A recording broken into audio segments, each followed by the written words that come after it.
ao vivo eu vou entrar aqui e falar sobre os temas que vocês pedirem aqui no chat, mas também mandarem antes nas caixinhas. Como já foram enviados alguns temas e a gente só tem 30 minutos a princípio, eu vou começar falando sobre o que é endocardite, que foi uma solicitação que chegou aí nos pedidos de assunto para falar durante o dia de ontem, né, que eu abri a caixinha de perguntas. E é o seguinte, o coração da gente tem algumas estruturas dentro dele, né? Válvulas, músculos que fazem o coração se organizar e bater, e o sangue que circula ali por dentro. Nessas estruturas que não são lisinhas propriamente, igual uma xícara assim, brilhante, pelo contrário, né? Nem todas, elas são irregulares, enfim, e não são estruturas inertes, elas têm células e aquilo ali tudo interage com o organismo, com o sangue e tudo mais. Em algumas circunstâncias ocorre por algum infortúnio, conjuntos de bactérias se juntarem em cima de uma dessas estruturas, uma ou mais dessas estruturas, né? Pode ser em cima de uma válvula, normalmente é em cima de uma válvula do coração. A gente tem 4 válvulas principais e em cima de uma delas acaba que por um infortúnio se junta um conjunto de bactérias. E aí a bactéria, como vocês bem sabem, é um micro-organismo muito pequenininho, né? Você não veria uma bactéria, e talvez uma ou duas não tivesse problema nenhum. Porém, um conjunto muito grande de bactérias, umas em cima das outras, né? Acabam dando esse monte de bactérias, umas juntas das outras, né, em cima de uma estrutura, acabam crescendo tanto e fazendo com que se junte em cima dessas bactérias também coágulo, porque o próprio corpo ele vai lá tentar interagir com aquele conjunto de bactérias, tentando tirar elas dali, ou tentando coagular elas ali em cima, que se juntam como se fosse assim, ó, um bolinho de coisas, ó. Vou amassar esse papel aqui, ó, e fica mais ou menos assim. Aí você imagina uma coisa como essa, né?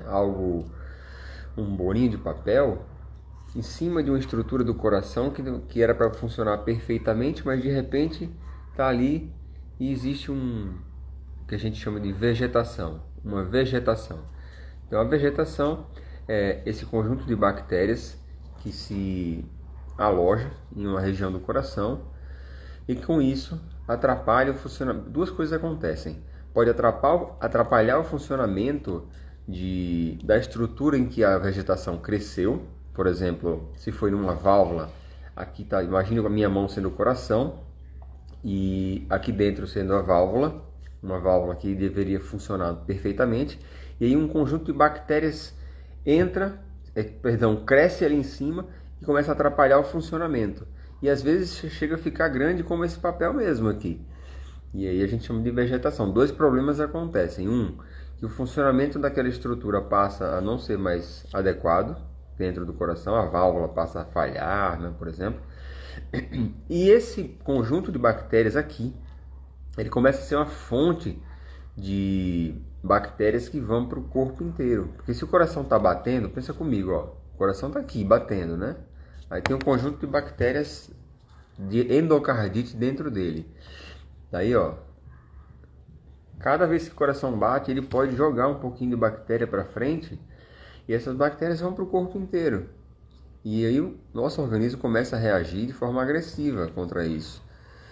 E por si só isso já é um grande problema. O paciente pode ter uma reação inflamatória tão violenta contra si mesmo que a pressão arterial vai lá para baixo, precisa internar em UTI, precisa tomar antibiótico durante várias semanas, enfim. E em alguns casos precisa operar de urgência ou emergência para tirar esse conjunto de bactérias aqui de dentro do coração. Então isso é a endocardite infecciosa, que foi a primeira pergunta, né, que chegou na caixinha lá, que eu já respondi. Outra pergunta que chegou, quem mais que apareceu por aqui, que deu tchau e eu acabei não vendo? Fátima Lopes, André Pepes.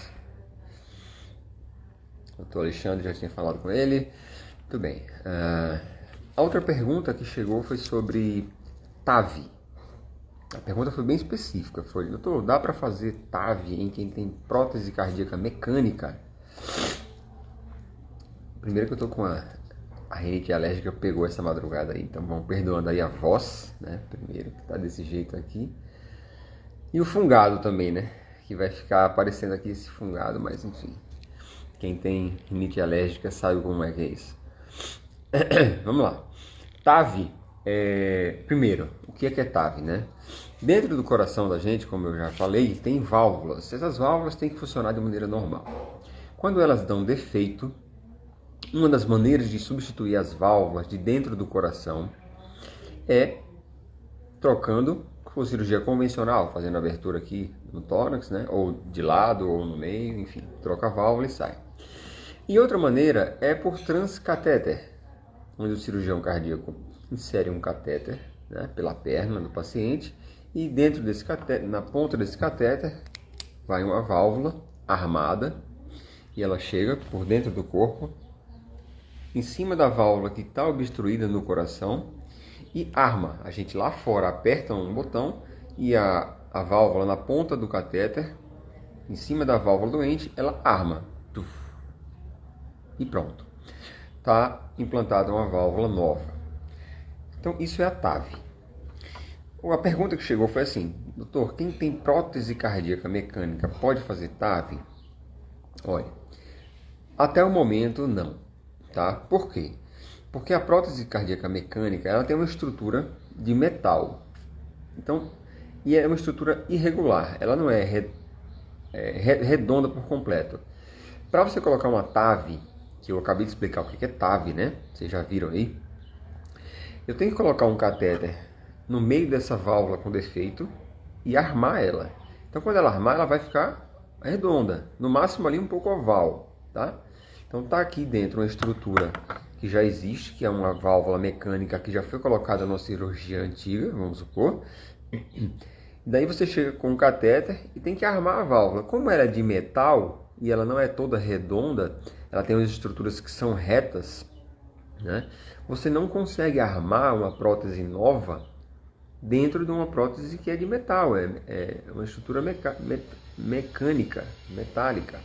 Então, por essa razão, quem tem uma válvula já implantada metálica não pode fazer TAV até o presente momento. Porém, a vantagem, pessoal, é que você, se tem uma prótese cardíaca mecânica, teoricamente, essa prótese é para durar praticamente a vida toda, entendeu? Porque você vai usar anticoagulante para essa válvula não travar, né, o mecanismo dela não parar de funcionar, e você usar essa prótese aí a vida inteira, tá? Sem problema. Então, essa é uma das vantagens aí de você ter uma prótese mecânica. Talvez não seja uma preocupação fazer TAV no seu caso. A outra pergunta foi assim, ó: doutor, o que são extrasístoles isoladas frequentes ao esforço? Com certeza, você que mandou essa pergunta leu no laudo de um teste ergométrico, que é aquele exame da esteira, né? Que faz. Por que eu sei disso? Eu não sou vidente, né, para começar, mas porque é assim que é só nesse exame que sai esse tipo de resposta, né? E se foi ao esforço, provavelmente foi um eletrocardiograma feito ao esforço, e eletrocardiograma feito ao esforço é o teste ergométrico, não tem outro, né? Então, o que são extrasístoles isoladas frequentes ao esforço? Primeiro, para saber o que é isso, a gente tem que saber o que é extrasístoles. Lembrando que tem um quadro onde eu falo, um quadro que eu chamo de Eu Explico, que quem acompanha no perfil ou no YouTube ou no Facebook já sabe que você pede um tema lá nos comentários e eu explico aquele tema gravado. Eu gravo e falo sobre aquele tema. Eu já falei sobre arritmia cardíaca, vocês podem entrar lá e olhar. E lá vai ter falando sobre extrasístole, mas um breve resumo aqui é o seguinte: o coração ele tem que bater num ritmo, tá? Onde a distância entre as batidas cardíacas é sempre a mesma. Então, tum tá, tum tá, tum tá, tum tá, tum tá, tum tá, tum tá, tá. Muito bem. Toda vez que existe um batimento desse fora do lugar, tum tá, tum tá, tá, tum tá, tum, tá, tá. Perceba que não tem mais ritmo, como tinha antes. Então isso é uma arritmia. Tá aí então o primeiro conceito, né? É uma arritmia. Muitas vezes as arritmias vêm por conta desses batimentos fora do lugar. E um batimento fora do lugar é chamado de extrasístole. Então daí vem a primeira parte da resposta. Ela perguntou: o que são extrasístoles isoladas frequentes ao esforço? Então já sabemos o que é extrasístole. Aí ela perguntou: o que é extrasístole isolada frequente ao esforço?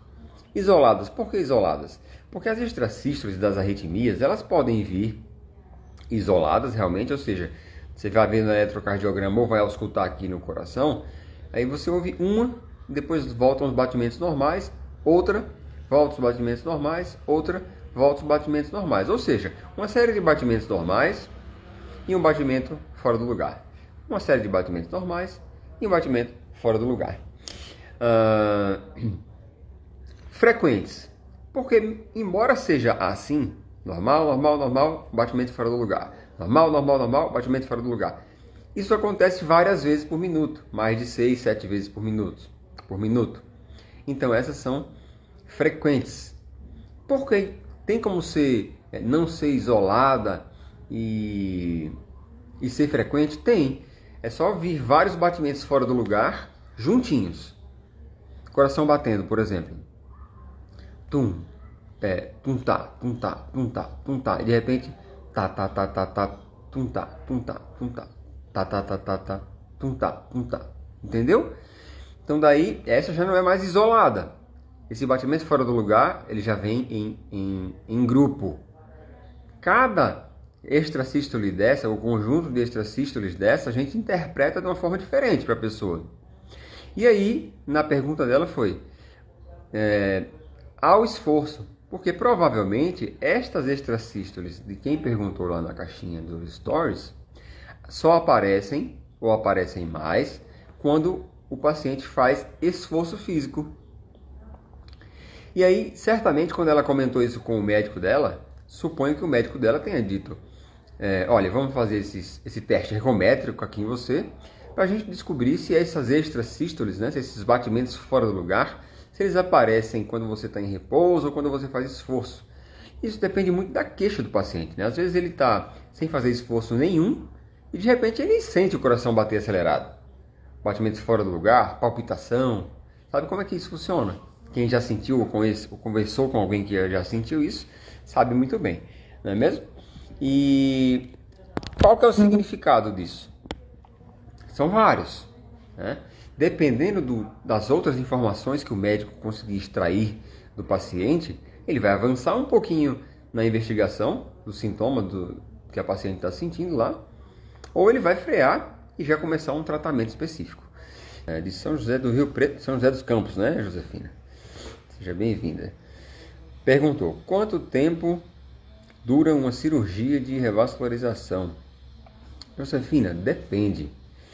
Depende muito da maneira que a cirurgia vai ser feita, né? Se é convencional aqui, pelo meio, se vai ser pela lateral, abrindo aqui o tórax, mas de uma maneira geral, de uma maneira mais global, depende do número de pontes que vão ser colocadas, né? Quanto mais pontes de mamária, pontes de safena, mais tempo precisa a cirurgia durar. Mas tem uma coisa que eu falo que é o seguinte: depende do ponto de vista. Para quem está sendo operado lá, a cirurgia dura 3 horas, tá? Vamos colocar aqui, até o tempo que ela dorme e vai para a UTI. Para quem está fora da família, a cirurgia dura 1 dia e meio. Porque não termina nunca, né? A ansiedade de quem está fora é uma coisa impressionante. Então, a partir do momento que o paciente saiu da vista ali dos familiares, a cirurgia começou.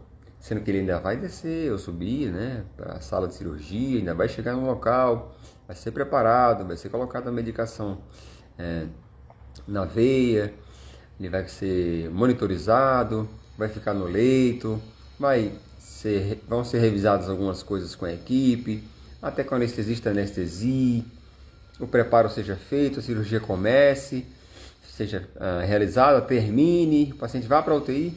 Então, de fato, os processos eles vão acontecendo passo a passo e quem está fora não tem noção disso. Tanto é que eu já escrevi sobre isso, mas vou voltar a escrever para vocês, eu vou atualizar, eu prometo atualizar isso num site novo que eu estou produzindo, com informações para a família entender como funciona esse mecanismo aí do pré-operatório. Doutor Sérgio, paciente que fez cirurgia vascular pode tomar amitriptilina ou tem contraindicação para esses pacientes? Não tem relação de contraindicação não, tá, Eduarda? Não existe essa relação entre quem operou cirurgia vascular e tomar amitriptilina. Se a indicação da amitriptilina estiver correta, pode tomar sim. Outra pergunta. Fiz esse teste ergométrico e deu isquemia miocárdica. É grave? Fátima, você precisa voltar para o seu médico para que ele veja o contexto, tá bom? Existe uma pequena chance do teste ergométrico dar falso positivo. Ou seja, ele aparecer lá que deu isquemia miocárdica, falta de sangue no coração, mas não ser. Porém, para isso, só na consulta que o médico vai juntar essa informação com outras para definir. Em geral, precisa avançar na investigação. Em geral, não dá para tirar o pé do acelerador não, tá? No seu caso aí. Ele vai juntar com seus fatores de risco que você tem, sua história, seus sintomas, e aí definir se vai pedir um exame mais avançado ou não. Lembrem-se que coloquem na agenda de vocês, toda segunda-feira, 7h30 da manhã, vai ter o Café com Cardio aqui. E toda quarta-feira vai ao ar o Eu Explico, onde eu gravo os temas que vocês pedem. Para que isso aqui dê cada vez mais certo, você tira um print dessa tela aqui, posta nos seus stories, marcando lá @SérgioFranciscoJR, né, que é o meu perfil, e hashtag Café com Cardio. Com isso, cada vez mais pessoas vão saber que eu estou aqui dedicando meu tempo para explicar isso para vocês e vão aproveitar também, não é? Porque nada melhor do que a gente compartilhar com mais pessoas. Então, tira um print dessa tela aqui, posta nos seus stories e marca lá o arroba aqui desse perfil, Café com Cardio, hashtag Café com Cardio. Thomas Azevedo, a onda F do flutter atrial tem que medir um quadradinho do ECG ou isso não é uma regra? Parabéns pela live. Thomas, nem sempre dá para ver a onda F perfeita no eletrocardiograma, sabe? Você vai ver a morfologia dela, que é o desenho dela, e quando ela se repetir com a mesma morfologia, provavelmente é uma onda F, tá? Meu pai tem problema do coração e está cansando. Tá, então marca uma consulta, tá? No cardiologista, não espera muito aí, enfim, eu sei que consultórios às vezes são cheios, as agendas são um pouco cheias. Se ele tiver algum problema maior, passar mal, enfim, falta de ar intensa, leva no pronto-socorro, tá? Não vai esperar chegar a consulta de consultório, né? Tereza Cristina. Doutor Sérgio, há 3 anos de infarto, coloquei um LS. Não sei o que é LS, Tereza Cristina. Hoje a gente eu respondi perguntas sobre endocardite, sobre válvula mecânica, sobre extrasístoles. Quando acabar aqui essa live, eu vou colocar um print lá no meu perfil, tá? Dessa nossa live aqui. Vou printar e vou colocar lá. E vou querer que vocês me falem o que é que vocês acharam sobre essa nossa live de hoje, tá bom? Então, assim que eu acabar, vai lá no perfil e comenta nos comentários o que é que você achou da live de hoje, o que é que você aprendeu na live de hoje também, tá bom? Eu tô vendo que chegaram algumas perguntas aqui no finalzinho, e a gente se encontra ao vivo na próxima segunda-feira, 7h30 da manhã, e gravado na quarta-feira, quando eu colocar o Eu Explico dessa semana. A Rosa está perguntando como é que assiste novamente. Eu vou deixar disponível essa live aqui no IGTV e depois no YouTube, que é só digitar meu nome também, tá bom? Corre lá no post, comenta para mim o que é que você achou da live de hoje, que aí eu vou ficar mais estimulado a continuar fazendo isso. Tranquilo, Rosa, a gente fala uma outra vez. Um abração, bom dia.